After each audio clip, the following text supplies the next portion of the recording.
Okay, let's dive into this profoundly deep classical Buddhist text and explore the actual mechanics of ultimate spiritual awakening. In today's explainer, we're taking a journey through one of the most fascinating blueprints of the human mind ever recorded.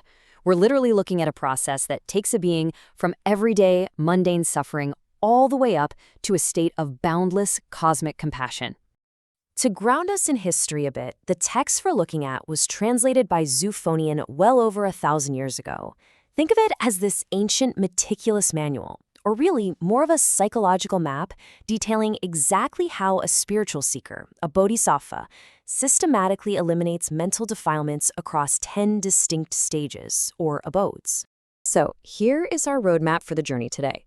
First, the Grand Assembly. Second, entering the path.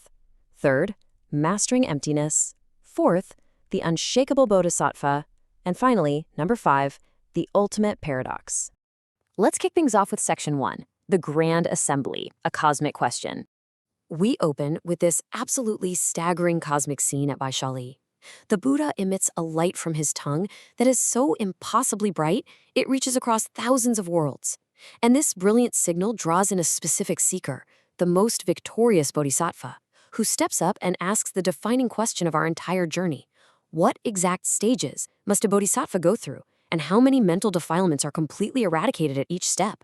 The Buddha responds by confirming that yes, this journey is massive. It's incredibly challenging, and it requires an intellect that totally transcends normal human limits. He praises the most victorious bodhisattva for his lion's roar, basically acknowledging that the path they're about to map out is profound. It takes immense courage and a total willingness to just shatter everything you thought you knew about reality. Moving right along to section 2, entering the path, abodes 1 to 3. Now, instead of just running through a dry list, think of these early stages as the breaking of your deepest, stickiest attachments. The bodhisattva realizes that the things we think make up us, our physical form, our feelings, our perceptions, they don't actually create a permanent, solid self. So they have to shatter these false views, make a massive vow to save others, and begin this radical contemplation of emptiness. And that realization is absolutely crucial. To move upward, the bodhisattva must first realize everything they cling to is entirely empty. Now, emptiness here doesn't mean some dark, depressing void. Not at all. It means that everything is totally interconnected and lacks any independent, permanent essence. It's the realization that your ego, your desires, and literally the whole world around you are just like water bubbles, or a mirage. Holding on to them, well, that's exactly what causes suffering. Let's transition to section 3, mastering emptiness, abodes 4 to 6. You see, it's one thing to realize everything is an illusion while you're sitting quietly in a cave somewhere, right?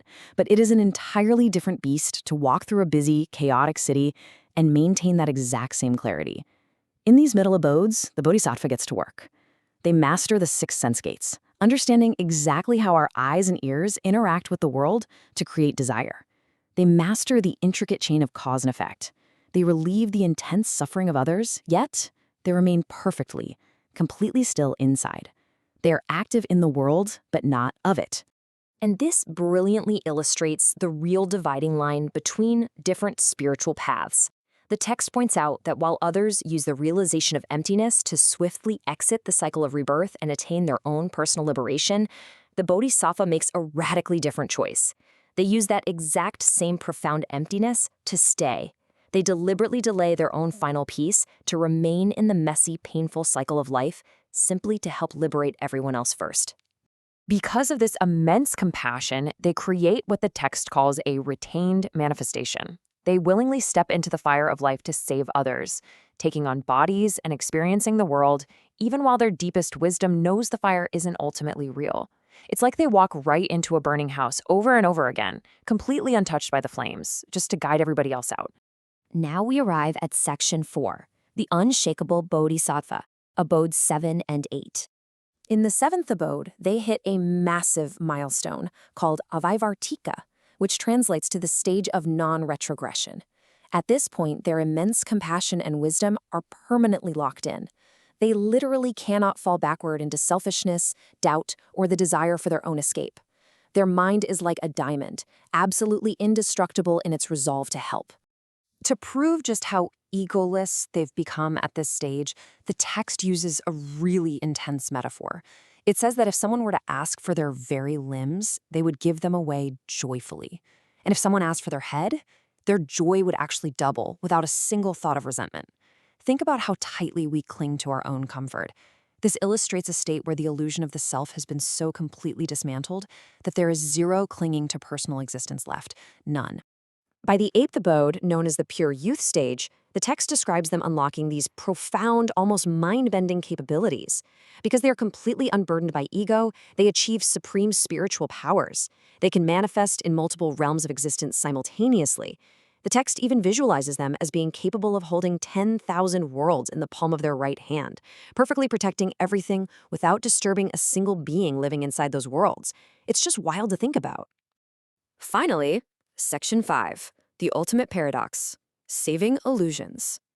So, we've seen a being climb from breaking basic attachments all the way to holding entire galaxies in their hands. But this brings us to the ultimate bodhisattva paradox.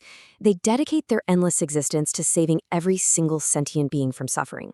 Yet simultaneously, their supreme wisdom knows with absolute clarity that none of those beings truly exist in a solid, permanent way. They operate entirely out of a state of pure, limitless compassion, recognizing the echoes and bubbles of reality without ever getting trapped by them. They see the world as a dream, a magical illusion, a reflection in a mirror. But instead of waking up and walking away from the dream, they decide to stay inside the dream to comfort everyone who is having a nightmare. So I'll leave you with this final thought to chew on. If everything you see is ultimately empty, if the self and the world are really just a mirage, how do you cultivate the immense, unbreakable love required to save it anyway?